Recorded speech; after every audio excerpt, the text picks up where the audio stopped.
भाजपची स्क्रिप्ट ही वाचावीच लागते। शिंदे साहेबांच्या बाबतीत तेच झालं, तसंच आदरणीय दादांच्या बाबतीत तेच होते। कुठेही पवार हे परवडणारे नाहीत। लोकसभेपर्यंत ही सगळी जी शक्ती तिथे गेलेली आहे त्यांचा वापर भाजप करेल। भाजप बरोबर तुम्ही गेला तर तुम्हाला भाजपची स्क्रिप्ट ही वाचावीच लागते। शिंदे साहेबांच्या बाबतीत तेच झालं, तसंच आदरणीय दादांच्या बाबतीत तेच होते। आणि तुम्ही एक समजून घ्या की भाजपला कुठेही पवार हे परवडणारे नाहीत। त्यामुळे अजितदादांना जवळ घेतलं असलं तरी सवयीप्रमाणे तुम्ही अनेक नेते भाजपचे सुद्धा घेतले नाही, तर जे पक्ष जवळ आणले त्यांनी संपवलंच आहे। लोकनेता जो होता तो नंतर लोकनेता कधीच राहिला नाही। आणि मग दादा त्यांच्याबरोबर असले तरी टप्प्याटप्प्याने तुम्ही जर बघितलं तर दादांची ताकद कमी करण्याचा प्रयत्न हा नेहमीच केलेला आपण सर्वांनी गेल्या काही महिन्यांमध्ये बघितलेला आहे। लोकसभेपर्यंत ही सगळी जी शक्ती तिथे गेलेली आहे त्यांचा वापर भाजप करेल। आणि लोकसभा संपली, विधानसभेच्या वेळेस याच लोकांना भाजपच्या तिकिटावर भाजपच्या चिन्हावर लढावं लागेल, हे आपल्या सगळ्यांना बघायलाच मिळणार आहे। आता पवार विरुद्ध पवार करण्याची इच्छा ही भाजपला जास्त आहे। त्यामुळे भाजप जी स्क्रिप्ट लिहितील हे मोठे नेते तेच वाचतील, आणि जर नाही वाचली तर मग कारवाई जी होणार आहे ती त्यांच्यावर होणारच आहे। दादा अजूनही सांगतायत की राष्ट्रवादी काँग्रेस पक्ष आणि चिन्ह आमचंच आहे, म्हणजे ठासून ते सांगतात। काही दिवसांपूर्वी लोकसभेमध्ये तुम्ही जर बघितलं तर इलेक्शन कमिशन ही मालकी भाजपची आहे। या हेतूतून कुठंतरी पार्लमेंटमध्ये बदल करण्यात आले आणि एक ॲक्ट आणला, म्हणजे बिल आणलं। आणि मग आता इलेक्शन कमिशन हे पूर्णपणे प्रधानमंत्री जे असतील, त्यांचे मंत्री असतील तेच चालवतील, हे सगळ्या आपण स्वतःच्या डोळ्यांनी बघितलेलं आहे। ही तर फक्त सुरुवात आहे। येत्याच्या काळामध्ये जर परत एकदा भाजप सत्तेत केंद्रात आली तर संविधान बदलल्याशिवाय राहणार नाही। त्यांचे नेते अनेक वेळा बोललेले आहेत। आणि इलेक्शन कमिशन हे भाजपच्या हिमतीवर चालतं हे इथल्या नेत्यांना माहिती असल्यामुळे हे आत्मविश्वासाने म्हणत आहेत की राष्ट्रवादी ही त्यांच्याकडेच राहणार, चिन्ह त्यांच्याकडेच राहणार। तसंच शिंदे साहेबांना सुद्धा वाटतं, पण कोर्टात एकदा हिअरिंग होऊ द्या, कोर्टावर आमच्या सगळ्यांचा विश्वास आहे, मग आपल्या सर्वांना कळेल दूध का दूध आणि पाणी का पाणी काय। दादा एक सर्वे आलेला आहे, युती असलेल्या त्यांना सुद्धा 18 ते 19 जागा दाखवत आहे, कुठेतरी महाविकास आघाडीला जास्त जागा दाखवत आहेत, तर कशा पद्धतीने तुम्ही काही राज्यांमध्ये जिथं काँग्रेस आत्ता नुकती जिंकलेली आहे तिथं सुद्धा भाजपचा आकडा जास्त दाखवण्यात येत आहे। महाराष्ट्र फक्त एकच राज्य आहे जिथं हा आकडा आपला जास्त दाखवतात, म्हणजे महाविकास आघाडीचा जास्त दाखवला जात आहे। आणि BJPली एवढा मोठा खर्च करून, 2 मोठे पक्ष फोडून, एक कुटुंब फोडून, आमदारांना पैसे देऊन, ताकद लावून त्यांना 21च जागा दिसत आहेत।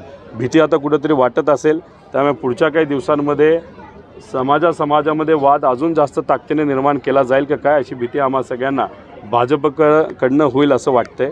आणि अशा परिस्थितीमध्ये आम्हाला विश्वास आहे की आमचे आकडे जरा जास्त जातील। पण कालचा सर्वे बघितल्यानंतर जरा सत्तेत असणारे लोक खूप मोठ्या प्रमाणात ताकद ही विरोधकांच्या विरोधात उभी करतील असं तरी आता वाटायला लागलेलं आहे। काका अजित पवारांच्या राजकीय करिअरची तुम्हाला काळजी वाटते का?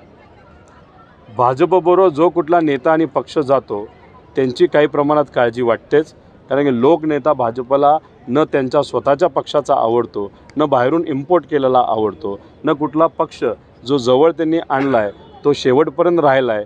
तर तुम्ही अकाली दलपासून कुठलाही पक्ष घ्या, त्यांनी तो संपवलाच आहे।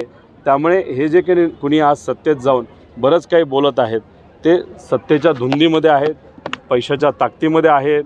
आमच्या विरोधात ताकद मोठ्या प्रमाणात लावली जाईल, आम्ही आमच्या हिमतीने तिथे लढणार आहोत। शेवटी तो त्यांचा विषय आहे। पण जो कोणी भाजपबरोबर जातो तो राजकीय दृष्टिकोनातून हळूहळू भाजपच स्वतः त्यांना संपवतं, नाही तर स्वतःकडे घेतं आणि पदापुरतं ठेवतं, हे आपण सर्वांनी आत्तापर्यंत बघितलेलं आहे। काय बदल जाणवतो आहे आणि लोकांमध्ये उत्साह वाढल्यासारखा वाटतोय। दरवर्षी मोठ्या प्रमाणात लोक येतातच, पण यंदा काहीतरी वेगळं झालं असं वाटतंय। लोकांचा उत्साह या कार्यक्रमासाठी आणि हा जो उपक्रम आहे या उपक्रमासाठी येण्याचा उत्साह जरा जास्तच दिसतोय। कदाचित लोकांनासुद्धा माहिती आहे की इथं जे काम केलं जातं ते सामाजिक दृष्टिकोनातून महत्त्वाचं आहे। आणि जे काही 11 राज्यातून 21 जिल्ह्यातून इथं सर्व बचत गट आलेले आहेत ते खूप खुश आहेत, आनंदी आहेत। आणि अशाच पद्धतीने नाही तर ह्याच्यापेक्षा मोठ्या पद्धतीने ॲग्रिकल्चर डेव्हलपमेंट ट्रस्ट तसंच विश्वस्त सुनंदाताई पवार हे पुढच्या वर्षीसुद्धा चांगली अशी भीमतडी दरवर्षीप्रमाणे गेले 17 वर्ष जसे करतात तसे ते घेतील असा विश्वास आहे. पवार कुटुंब सगळं दरवर्षी येत असतं. यंदा मात्र एक महिला खास करून पवार कुटुंबातल्या यंदा ते दृश्य नाही दिसलं. आपण कसं करतो की आपण कोणाला इन्व्हाइट करत नसतो. दरवर्षी कुटुंब म्हणून जे कोणी येतात ते येत असतात. बऱ्यापैकी जण यंदासुद्धा आलेले आहेत. काही लोक व्यस्त असतील म्हणून आले नसतील, पण शेवटी इन्व्हिटेशन पवारांना नाही तर कोणालाही नसतं. ज्याला यायचे ते येऊ शकतात. इथं आल्यानंतर 4 पैसे खर्च झाल्यानंतर इथं असणाऱ्या महिलांनाच मदत ती होत असते आणि आमची अपेक्षा असते की सगळ्यांनी यावं.